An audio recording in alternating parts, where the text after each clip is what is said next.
New at 11, a man and woman are in jail tonight accused of leading police officers on a high-speed chase through the city of Columbus. It happened early this morning, and the car they were using had been reported stolen. 10 TV's Carly Dion has the dash camera video of the chase and body camera video of the suspect's arrest. Carly? Doug, the Honda Accord involved in this chase was first reported stolen 2 weeks ago. And just last week, an officer was struck by the door of that same car during a traffic stop. But early this morning, police officers took these two suspects into custody after a high-speed chase lasting nearly 20 minutes.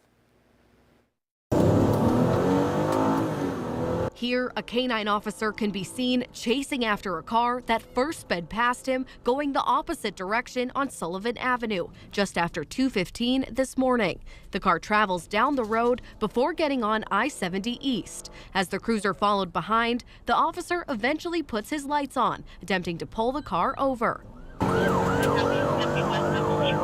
The cruiser struggles to keep up with the car. Speeds are about 90 miles an hour right now. The driver of the car eventually gets off the highway, turning onto Broad Street. They travel a bit down the road before the car comes to a stop. They got their hazards on here and they're stopping here at Wilson.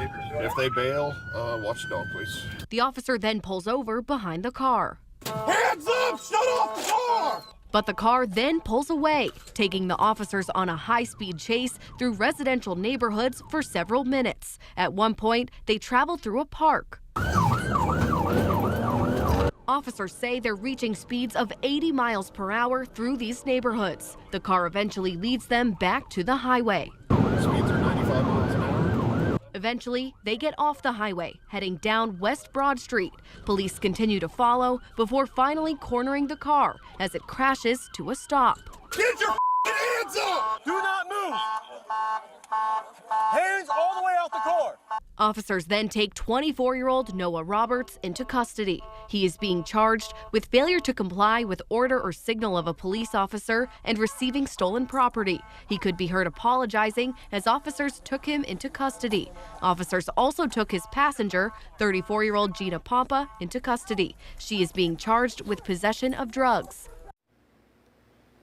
Both Roberts and Pompa will have their first court appearance tomorrow. Now, tonight I also spoke with the owner of the stolen car, and he tells me he hasn't got his car back yet from police, but expects to in the coming days when the investigation wraps up. Carly Dion, 10 TV News.